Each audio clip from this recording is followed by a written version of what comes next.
বাংলাদেশ ও ভারতের মধ্যে পাল্টাপাল্টি বক্তব্য বিবৃতি চলছেই। গত কয়েকদিনের মধ্যে ২৯ নভেম্বর দুই দেশের পররাষ্ট্র মন্ত্রণালয়ের তরফে প্রতিবেশী দেশের উদ্দেশ্যে পারস্পরিক ইস্যুতে বার্তা দেওয়া হয়েছে। কলকাতায় বাংলাদেশের ডেপুটি হাই কমিশনে ২৮ নভেম্বর একটি হিন্দু সংগঠন বঙ্গী ও হিন্দু জাগরণ দ্বারা সংগঠিত সহিংস বিক্ষোভের ঘটনায় গভীর উদ্বেগ প্রকাশ করেছে বাংলাদেশ। ২৯ নভেম্বর পররাষ্ট্র মন্ত্রণালয় থেকে পাঠানো এক প্রেস বিজ্ঞপ্তিতে এ উদ্বেগ প্রকাশ করা হয়।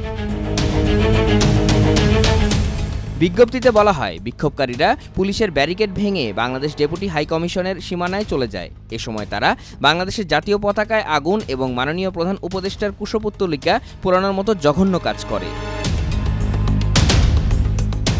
এতে আরও বলা হয়, পরিস্থিতি বর্তমানে নিয়ন্ত্রণে আছে বলে মনে হলেও ডেপুটি হাই কমিশনের সব সদস্যরা নিরাপত্তাহীনতায় ভুগছেন। ভবিষ্যতে এ ধরনের ঘটনা যাতে না ঘটে সেজন্য প্রয়োজনীয় ব্যবস্থা গ্রহণের জন্য বাংলাদেশ সরকার ভারত সরকারের প্রতি আহ্বান জানাচ্ছে।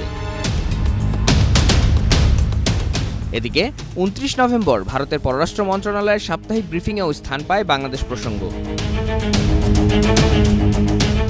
মন্ত্রণালয়ের মুখপাত্র রণধীর জয়সওয়াল বলেন, হিন্দু এবং অন্যান্য সংখ্যালঘুরা যে হুমকির মধ্যে পড়েছেন এবং তাদের লক্ষ্য করে হামলা চালানো হচ্ছে, সেই বিষয়টি বাংলাদেশ সরকারের কাছে ভারত বরাবর উত্থাপন করেছে।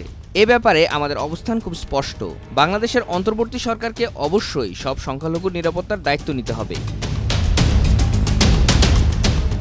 আর ভারতের পররাষ্ট্রমন্ত্রী ডক্টর এস জয়শঙ্কর বলেছেন, ঢাকাস্থ ভারতীয় হাই কমিশন বাংলাদেশের সংখ্যালঘুদের পরিস্থিতি নিবিড়ভাবে পর্যবেক্ষণ করছে।